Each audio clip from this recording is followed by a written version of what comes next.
Yeah.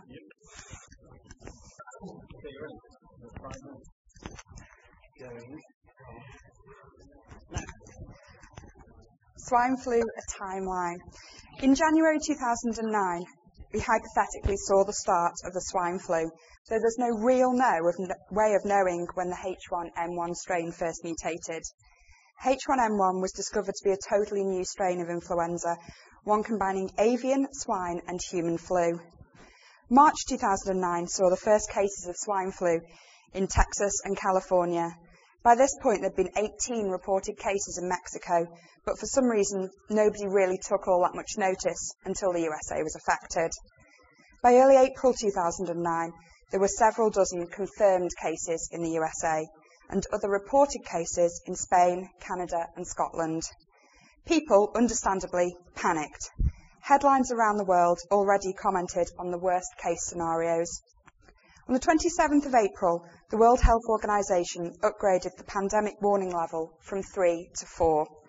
Flu had actually been at level 3 constantly since 2005, when the pandemic scale first went into use. The World Health Organization statement actually said, "The change to a higher phase of pandemic alert indicates that the likelihood of a pandemic has increased, but not that a pandemic is inevitable, and that as further information becomes available, we may decide to either revert to phase 3 or raise the level of alert to another phase."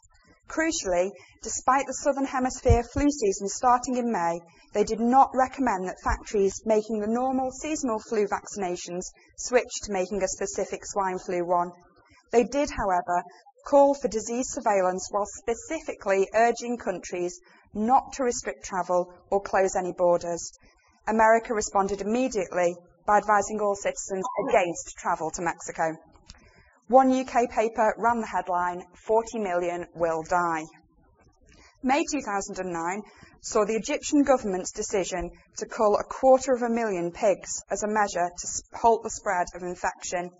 The World Health Organization made a statement assuring the world that there was no evidence of the infection being spread by food and no justification for imposing trade restrictions or indeed culling the swine population. Despite this, as a result of media pressure, governments continued to order mass culls. Meanwhile, the media concentrated on stories of death, destruction and pig murder.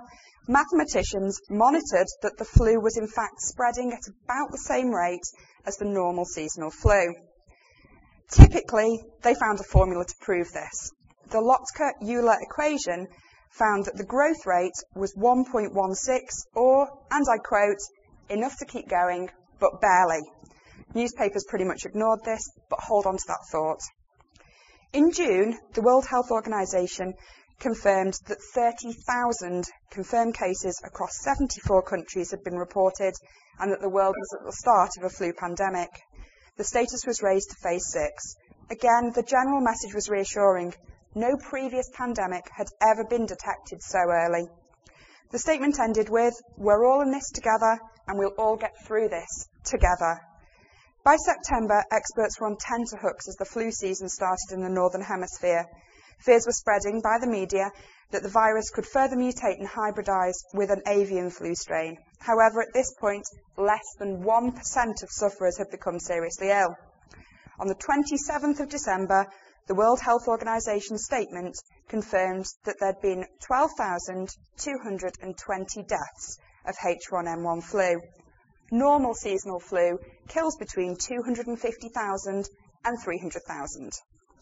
On the 10th of August 2010, the great H1N1 flu pandemic was declared to be over. Despite mass media hysteria and indeed widespread government panic, the actual death rates proved to be low.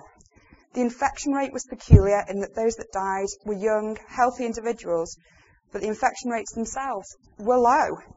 The main difference between this, previous pandemics and seasonal infections was that this was just so well publicised. From day one, people used social media to communicate the spread of infection. Traditional media spread mainly messages of doom and gloom, but the population was able to follow the virus in real time using websites, blogs and mapping devices and cast their own aspersions as to whether it was as bad as predicted and indeed published. Governments used websites to diagnose and prescribe treatments. This, whilst being an efficient way of treating the virus, also meant that so much information regarding the flu was instantly available. Was it really that bad? Well, no, it probably wasn't, but it was really incredibly interesting. The 2009 swine flu pandemic was certainly the media pandemic, the wireless pandemic, the public and publicised pandemic, and maybe there's one small lesson to be learned. We should probably listen to mathematicians.